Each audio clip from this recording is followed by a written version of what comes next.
আসসালামু আলাইকুম। শুরু করছি কয়েকটি নক্ষত্র নিঃশেষ উপন্যাসের দ্বিতীয় পর্ব। লেখনীতে তেজস্মিতা মর্তজা। বৈশাখের সকালে 7টা বাজতেই রোদের তেজ টের পাওয়া যায়। নওফেল নাফিকে স্কুলে নিয়ে নিজের অফিসে গিয়ে বসে। তার ব্যবসায় মন্দা চলছে আজকাল। বিসিকের ব্যবসা ছাড়তেই হয় কি না এমন অবস্থা। জ্বালানির দাম বেড়েছে, পোষানো যাচ্ছে না, পুঁজি ফুরিয়ে যাচ্ছে, মুনাফা নেই। মাঝকান্দা এলাকায় রাস্তাঘাটের অবস্থা যা চমৎকার। গতদিনের বৃষ্টিতে নিশ্চয়ই কাদা পানিতে হাঁটুছুঁই হয়েছে। বিসিকের ব্যবসা ছেড়ে বিদেশে গেলে কেমন হয়, এ ভাবনা আসে মাঝে মধ্যেই। কিন্তু অ্যানি বা সত্তার সাহেব কেউ রাজি হবেন না। সত্তার সাহেবের কথা হলো, যাই হোক, এই বিসিকে আমার 14 পুরুষ খেটে ব্যবসা খাড়া করেছে। শুধু তুই মরলেও ওই বিসিকের ব্যবসাতেই মরবি নওফেল।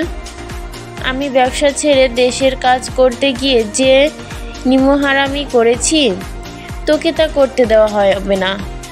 ব্যবসা আজ খারাপ যাচ্ছে, কাল ভালো হবে, লেগে থাক।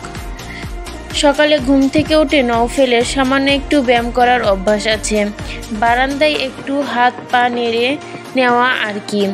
এই সময় অ্যানিকে পাওয়া যায় না। দাড়ি বেড়েছে, তাতে কয়েকটি সাদা চুল দেখা যাচ্ছে। নওফেল চিন্তায় পড়ে গেল। সে কি বুড়ো হয়ে যাচ্ছে?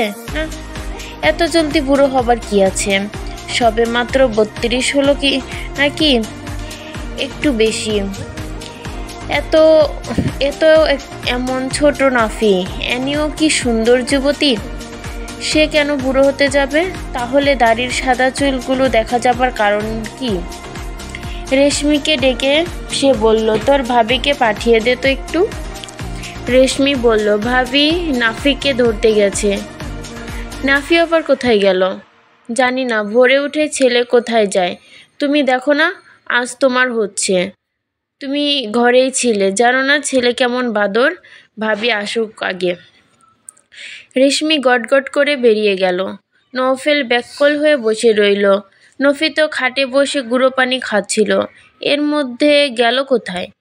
গুঁড়ো পানি মানে হলো বিস্কুট, কেক, ক্রিম রোল, পাউরুটি সব একসাথে পানিতে চুবিয়ে গুলিয়ে খাওয়া।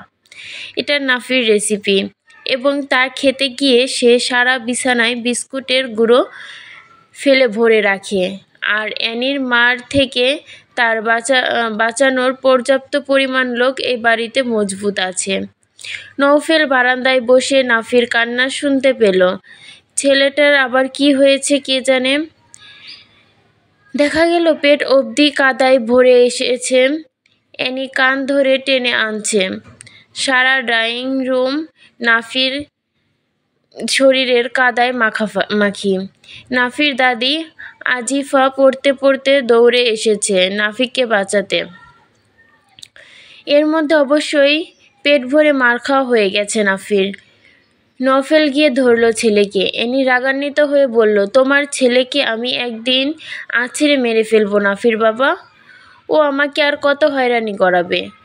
ওকে এখন এই অবস্থায় কে গোসল করাবে? নতুন প্যান্ট পরিয়েছি সকালে।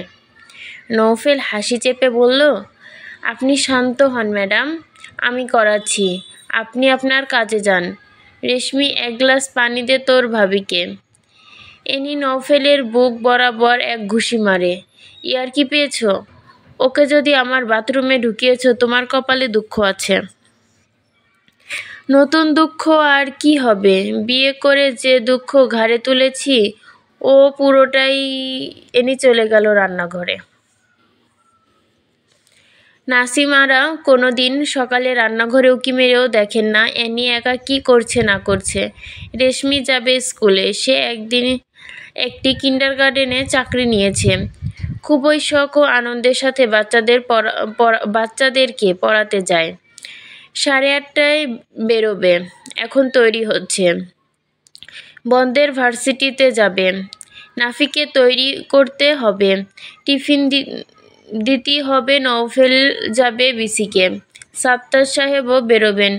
সকালটা অ্যানির জন্য অমানসিক ব্যস্ততা। রান্নার খালাটাকে কয়দিন আগে ছাড়িয়ে দিয়েছে নাসিমারা। সামান্য এক সকালের রান্না এনে সামলাতে না পারার কারণ নেই, শুধু শুধু কাজের মহিলাকে মাইনে দেওয়া অপচয়। বন্ধের কক্ষ থেকে হুলস্থুল আওয়াজ আসছে। বন্দেরের একটা কঠিন দুঃখ আছে। দুঃখটা তার নাম নিয়ে। বাবা কিভাবে পারলো তার এমন উদ্ভট নাম রাখতে? এমন বিশ্রী নামের জন্যই আজ পর্যন্ত তার কোনো একটা প্রেম হয়নি। এরকম নামের মানুষের ছেলেকে মেয়েরা পছন্দ করে না। কিন্তু সাত্তার সাহেবের ভাষায় নামটা খুবই চমৎকার। বন্দের আলী মিয়া একজন ভালো কবি ছিলেন। তার নাম রাখা হয়েছে এই বন্দের প্রধান। বন্দের যদি এই নাম পছন্দ না করে, বহিষ্কার হবে বাড়ি থেকে আর কি। বন্দের ও নাফির এখন চিরুনি তল্লাশি চালাচ্ছে। বিছানার চাদর, কাঁথা, এমনকি তোশক উঠিয়ে ফেলা হয়েছে। প্রতিটা আসবাবপত্র ঝেড়ে বেছে দেখা হচ্ছে, কারণ গতরাতে নওফেল নাফির জন্য চকলেট এনেছিল। নাফি তা থেকে একটা চকলেট হাতে করে বন্দেরের কক্ষে এসেছিল বল নিতে। তারপর সে চকলেটটা এই কক্ষেই ফেলে চলে যায়। এখন তা খোঁজ হচ্ছে। নাফি গোসল শেষ। সে এখন স্কুলে যাবার আগে চকলেটটা খেয়ে তবেই যাবে, নয়তো সে স্কুলে যাবে না। বন্দেরের কাঁচা ঘুম ছেড়ে খুব জান প্রাণ লাগিয়ে নাফির চকলেট খুঁজছে। তার মুখ দেখেই বোঝা যাচ্ছে সে প্রণ করেছে আজ ভাতিজার চকলেট সে খুঁজে বের করেই ছাড়বে। যে চকলেটটা বন্দের রাতেই খেয়ে খোলসা বারান্দা দিয়ে ফেলে দিয়েছে। চকলেটটা এখন খুঁজে পেতেই হবে। অদ্রিজের কক্ষে রেশমি প্রবেশ করেছে। নিষিদ্ধকারী মানুষটি হলো অদ্রিজ। তার কক্ষে জোয়ান চাচাতো বোন অবাধ যাতায়াত বিপজ্জনক। অবশ্য কারোর প্রবেশেরই অনুমতি নেই, কিন্তু প্রায় সে গভীর রাতে ফিরে দরজা বন্ধ করতে ভুলে যায়। আজ দরজা খোলা পেয়ে বরাবরের মতোই এনি ঢুকল নিঃশব্দে।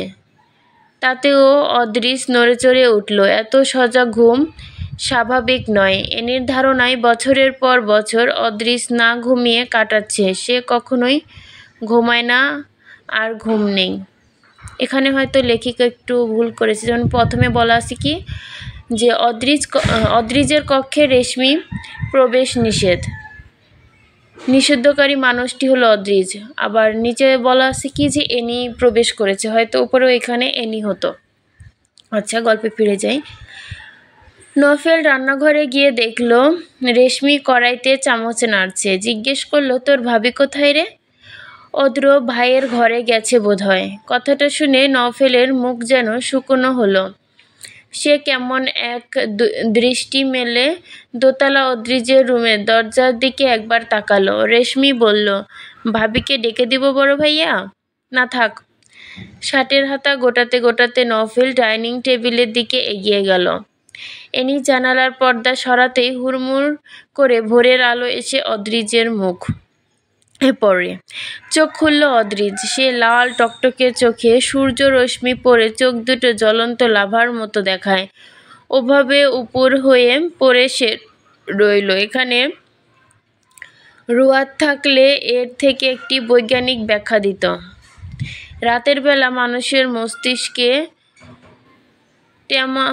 মেলাটোনিক হরমোন তৈরি হয়, যা ঘুমের সহায়ক, কিন্তু দিনে তা হয় না।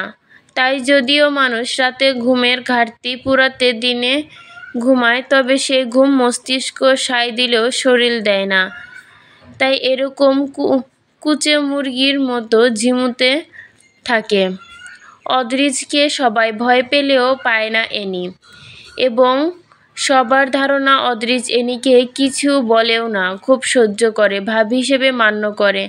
এই যেমন কক্ষে ঢুকেই এনির শাড়ির আঁচলখানা কোমরে ঘুরিয়ে এনে সামনে গুজে লেগে পড়ল একটি নোংরা গুদামকে কিছুটা মানুষের বসবাসযোগ্য কক্ষে রূপান্তর করতে। অদ্রিজ আপত্তি করল না। কাপড় চোপড় মাঠে বোনা বীজের মতো চতুর্দিকে ছিটিয়েছিল, সেগুলো গোছাতে গোছাতে এনি জিজ্ঞেস করল, আর কজন লোক লাগবে বাস ভরতে? কোন বাস? বজ্রের মতো প্রগাঢ় কণ্ঠস্বর, ভারী মোটা। শ্রোতা প্রভৃতি হয়ে উঠল এমন। বিরক্তিতে মুখ কুঁচকে ফেলল অদ্রিজ। শরীরে অস্বস্তি হচ্ছে, গা চুলকচ্ছে তার। সে খসখস করে গা চুলকাতে লাগলো। এনি বলল, বাস কয়টা নিচ্ছেন? একটাই তো? অদ্রিজ বিড়বিড় করে উঠল, এ ভাড়া বলে কি ভাড়া? জোরে বলল, ওটা ভরে ২ নাম্বারটা অর্ধেক ভরে গেছে, এখন যান। আপনাদেরকে নিষেধ করেছি না আমার রুমে আসবেন না? এনি জানালো, আপনার রুম না এটা, আমার শ্বশুরবাড়ির একটা রুম, যেটা আপনার কবলে পড়ে পৌরসভার ডাস্টবিনে পরিণত হয়েছে। আপনি কি ইনডিরেক্টলি খোঁচা দিচ্ছেন? Indirectly double directly. সে যা হোক, খোঁচাও তাকেই দিতে হয় যার গায়ে লাগে। আপনার লাগবে না। যাই হোক, এ তো ভালোই, যত লোক হবে তত বড় সফর। আমি কিন্তু চাই বেশি লোক হোক। লোক বেশি হলে আনন্দ বেশি হয়, সমস্যা কি? অদ্রিজ নির্লিপ্ত চিত্রে বলল, বলেছি মাত্র অর্ধেক ভরেছে, অথচ আগামীকাল রাত 11টায় গাড়ি। তো? অদ্রিজ চোখ তুলে তাকালে এনি অদ্ভুত লাগে। এরকম কারো চোখ হয়? 2 চোখে এত নেশা, এত ঘোর, চোখের পাতা কখনো পুরোপুরি মেলে না। আধখোলা লাল শিরায় জড়ানো চোখের মণি, দৃষ্টিতে ঘোর নিশক্তি। এনি গাটা ঝাঁকুনি মেরে উঠল, একটু ভয় ভয় করে উঠল, বরাবরের মতোই। তো বাকি অর্ধেক লোক আপনি বা আমি লোকের কপালে বন্দুকের নল ঠেকিয়ে আনব। ওই ২০-২৫ জনের জন্য তো ঠিক একটা গোটা বাস ভাড়া করতে হবে। বাসের মালিকেরা অর্ধেক বাস কেটে ভাড়া দেয় না, তাই বাসের ভাড়াও ফুল। কিন্তু বাস যাবে অর্ধেক খালি, মানুষ নেই, টাকা নেই।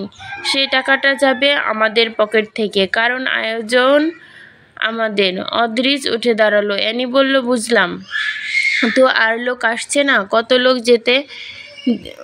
লোক তো যেতে চেয়েছিল, এখনও চাচ্ছে। বাস ফাঁকাই যাবে, আমাদের নিয়ে গেলেই হয়। এই ধরনের লোক, তাদেরকে বহন করার পয়সা আছে?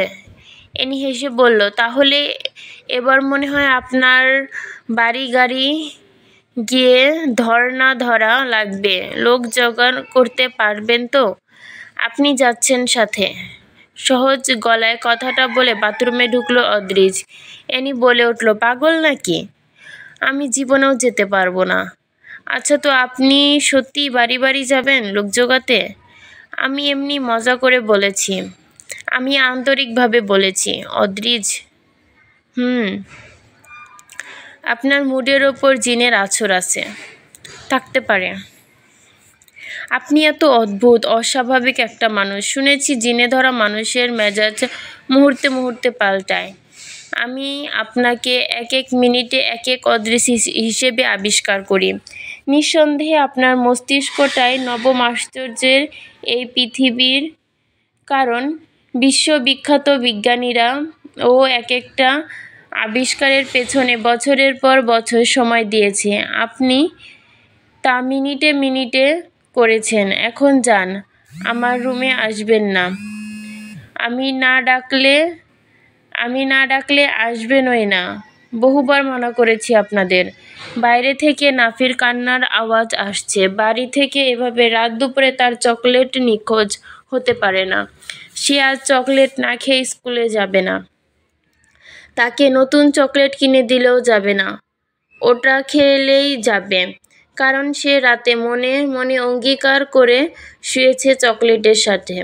ওটা না খেলে চকলেট কষ্ট পাবে। এনি বেরিয়ে গেল।